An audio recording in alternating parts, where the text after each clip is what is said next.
In Washington, D.C., at the United States Capitol, armed Trump supporters stormed the Capitol building and rioted inside the building. They tore up, they pretty much destroyed offices, they broke windows. There was one person that was killed by police, and 13 others have been arrested. And I want to say that I'm shocked that this has happened, but because of Donald Trump and his rhetoric and his supporters being so, it's almost like they're in a cult where anything he says they believe. And these people honestly believe that the United States election was stolen. Even though there's been over 50 court cases which have all came back against Trump. I mean, it's just there's been zero evidence of widespread voter fraud whatsoever, and these people continue to think that Trump won the election. I mean, he lost by 7 or 8 million votes, and then he won, or he also lost by 30 or I mean, Biden has 300 something electoral votes. I mean, it's over, homie. You're done. The election is over with. You know what I'm saying? It's like the end of a TV series. It's been canceled. It's over with.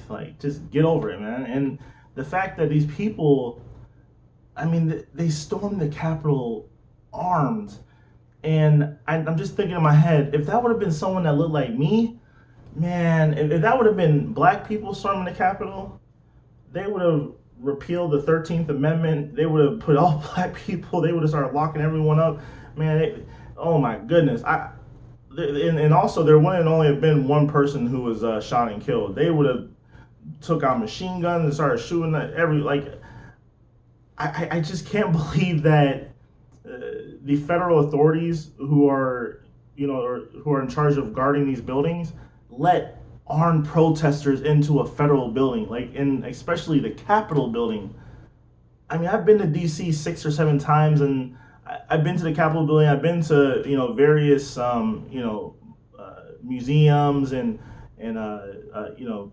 government buildings or whatever. And every time I've been in one of these buildings, they make you they search you, make sure you're not armed, and there's definitely signs that say no firearms allowed on this premises. It's a federal property, but these people they don't care. I mean, they literally are pointing guns at police, and it's just, that's crazy.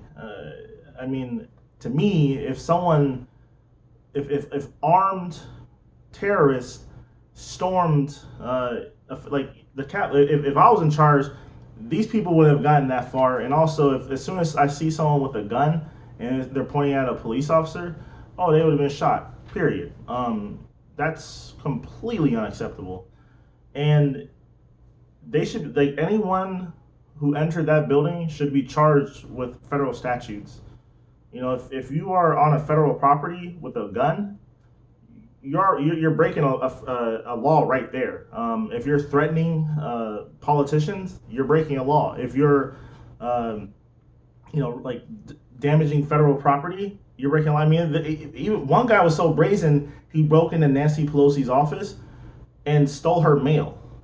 That's a felony in and of itself. That's a federal felony. But you know what? I guarantee you, the media is going to be like, oh, these people, they didn't know what they were doing. They're just very passionate. Just give them a pass, they're okay, they're fine, but they have the complexion for the protection, and that's why a lot of these people are probably going to get away with what they did today. To them, democracy is optional. If their guy wins, hey, we're all for democracy. If their guy loses, then it's fraud. In all the states that Trump lost in, there's fraud. But in the states that he won in, everything's by the books. But there is one silver lining to all this. In Georgia, both of the Democrats who were running in the Georgia election, John Ossoff and Raphael Warnock, defeated the Republicans they were running against. So right now, as of the next, or was it like January 20th when the new like Senate and House gets sworn in or whatever, the Senate's going to be 50-50, where the vice president, who will be Kamala Harris, will be able to split a tie vote. So in effect, the Democrats have won the Senate, and they also are still in control of the House, and they have the presidency. So it's going to be interesting. We might get single pair. Well, I'm not going to have my hopes that high, but right now the Democrats have the power or they will have the power in less than 2 weeks now, to really push through some legislation that could put us at that would have us in the same boat as the rest of the world, in terms of like healthcare and other basic things or whatever that countries in Europe have been doing for decades. But we'll just have to see what happens. And that's all I gotta say. Thanks for watching. Subscribe, like, comment, and have a nice day. Peace.